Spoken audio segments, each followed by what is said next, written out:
Olá! Hoje vamos falar sobre o Alto da Compadecida, uma das histórias mais famosas que a gente tem aqui em solo nacional, graças ao filme e minissérie da Rede Globo dos anos 99 e 2000. A peça de teatro, no entanto, ela é mais antiga. Ela foi escrita em 1955 e encenada pela primeira vez em 1956. É uma peça teatral de autoria de Ariano Suassuna e ela pode ser dividida em três partes diferentes. Ela se inscreve dentro do gênero alto, tipo de texto teatral de cunho moral, místico ou satírico. Quer dizer, um texto que tem uma função social bastante relevante e que normalmente é bastante curto e se apoia bastante em comicidade para passar a sua mensagem. Além disso, o Alto da Compadecida é conhecido por trazer a cultura nordestina para perto do restante do país. Essa peça foi escrita por Ariano Suassuna, um escritor muito famoso pernambucano que escreveu teatro, romance, poesia, ensaios e também foi professor. Mas, acima de tudo, Ariano Suassuna foi um ferrenho defensor da cultura popular nordestina enquanto uma cultura válida, rica, extremamente interessante e que todo o Brasil e todo o mundo deveriam conhecer. A valorização da cultura nordestina, sobretudo a pernambucana, foi a grande bandeira levantada por Ariano Suassuna durante toda a sua vida, e seus personagens traduzem a riqueza do imaginário, do sistema de crenças e de toda a cultura popular de Pernambuco e também da região em torno. Toda essa luta refletiu-se posteriormente na criação pelo próprio Ariano Suassuna do movimento armorial, aproximadamente na década de 70 no Brasil. O movimento armorial, ele procurou uma manifestação cultural brasileira própria, cuja identidade estivesse principalmente ligada às manifestações culturais populares do Nordeste. Dentre essas possibilidades de criação, o movimento armorial bebeu na fonte da literatura de cordel, também da música popular da rabeca, por exemplo, bem como das esculturas populares e também da xilogravura, entre todas as outras manifestações próprias nordestinas.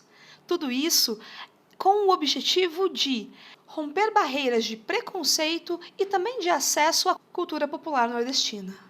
Talvez a grande idiosincrasia desse movimento foi o fato de que, aliado a todo esse reavivamento e revalorização da cultura popular, também houve o reavivamento do cânone, ou seja, da cultura tradicional ou da cultura erudita, em uma grande conexão entre as duas coisas na criação de algo único, particular e cheio de riqueza.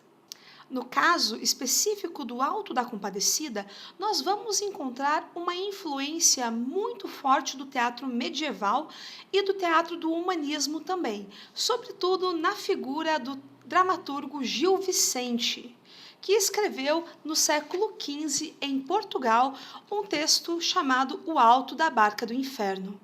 Esse texto vai dialogar diretamente com o nosso Alto da Compadecida, texto pernambucano de 1955. Todavia, o Alto da Compadecida não é de forma alguma uma releitura ou uma adaptação do texto humanista, mas sim uma espécie de intertexto, na qual é possível notar a influência do texto do Alto da Barca do Inferno, porém é um texto completamente novo, completamente diferente e cheio de repertório cultural nordestino. Essa influência ela vai poder ser vista através dos personagens, que são personagens tipo, ou seja, uma espécie de caricatura ou de generalização de tipos sociais em personagens que muitas vezes não têm individualidade. Além disso, o Alto da Compadecida vai trazer uma espécie de ensinamento, ou talvez de lição de moral, se você quiser, a respeito das coisas ali tratadas nesse texto, sendo que Ariano Suassuna faz uma reinvenção desse caso, de tipos, problemas e também de visão de catolicismo do brasileiro da década de 50. E é claro, assim como no Alto da Barca do Inferno, o Alto da Compadecida também vai trabalhar a comicidade de alguns personagens. em principalmente causos populares sendo recontados e reutilizados em meio a esse texto. Assim como no Alto da Barca do Inferno, o Alto da Compadecida configura-se como um teatro popular, ou seja, um teatro acessível à população em geral. Para isso, ele vai se passar em um picadeiro ou em um circo. A estrutura vai ser bastante próxima do repertório popular. À direita vamos ter a porta da igreja e à esquerda a saída para a cidade, sendo que a peça se passa no pátio da igreja. O ambiente do circo, nesse caso, evoca diretamente um ambiente acolhedor e conhecido de quase toda a população brasileira, né? E, naturalmente, a gente vai ter um personagem que é o palhaço. O palhaço, no Alto da Compadecida, equivale ao escritor. E ele aparece em alguns momentos da trama, de forma bastante pontual, como uma espécie de comentarista. Ele vai apresentar algum caso, vai mostrar, descrever o ambiente, vai também explicar algumas coisas para o povo, fazendo uma ponte direta, uma conexão com o espectador e também se colocando no lugar do ridículo, no lugar do riso, tirando de si aquela figura do escritor sisudo ou do escritor inalcançável. Aqui nós temos um palhaço, ou seja, o personagem mais acessível e menos levado a sério de todos que nós temos no circo. O palhaço vai aparecer no Alto da Compadecida principalmente em momentos de transição da história, em que é necessário algum tipo de contextualização um pouco maior, uma explicaçãozinha um pouco maior, para que haja a compreensão da cena do que está acontecendo ali. Além disso, o fato do escritor reconhecer-se como um palhaço também demonstra humildade e disponibilidade, sendo que ele se coloca ali como praticamente um servo dessas pessoas que estão assistindo a peça. De maneira geral, o palhaço não vai interferir nas cenas e também não vai interagir com os personagens. Ele é mais um observador, um comentarista externo. Mas é claro que, às vezes, ele mesmo vai sair dessa posição de observador e vai interagir um pouco com os personagens. O palhaço é um personagem de intensa licença poética, de liberdade criadora do Ariano Suassuna e por isso merece um grande destaque. A lista de personagens do Alto da Compadecida é bastante grande, mas o principal de todos, o que mais aparece, é o João Grilo e o seu amigo Chicó vai na esteira dele. João Grilo e Chicó são dois personagens bastante humildes e que precisam ser malandros para conseguir se safar das encrencas que eles se encontram e principalmente para conseguir a miséria intensa na qual eles vivem. Outros personagens vão ser o Padre João, membro do clero, e vigário da igreja que se encontra ali no palco também. Além disso, vamos ver o Antônio Moraes, um senhor de terras extremamente rico, arrogante e muito poderoso. Além disso, vamos ter também o sacristão, uma figura meio antipática que acaba mandando um pouco no padre, sendo que ele deveria ser o secretário desse padre. Também vamos encontrar o padeiro e a mulher do padeiro. Veja como nós não vamos ter muitos nomes nessa nossa peça, né?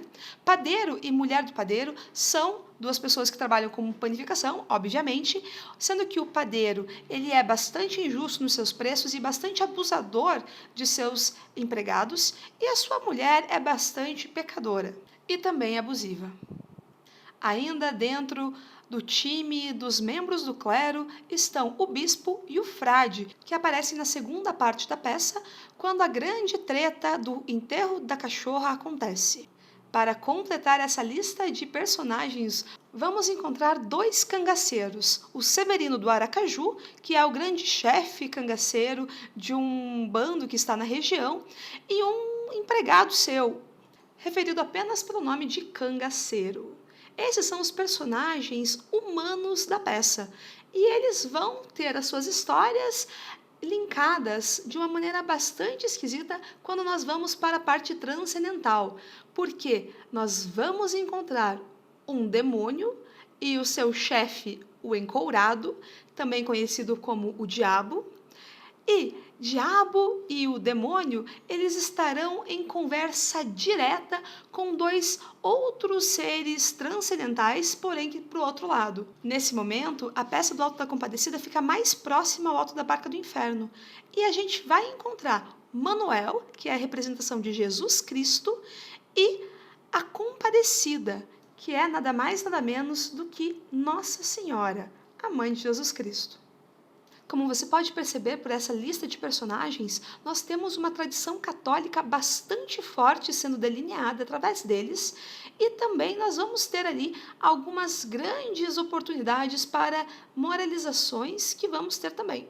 Perceba também como esses personagens, eles têm tudo para ser personagens tipo o Padre João, o bispo, o frade, o sacristão, são personagens genéricos, a maioria deles não tem nome. Padeiro e mulher do padeiro também não tem nome, tem apenas uma qualificação ligada ao casamento ou à profissão. E mesmo João Grilo e Chicó, que têm uma maior individualidade, são denominados através de apelidos.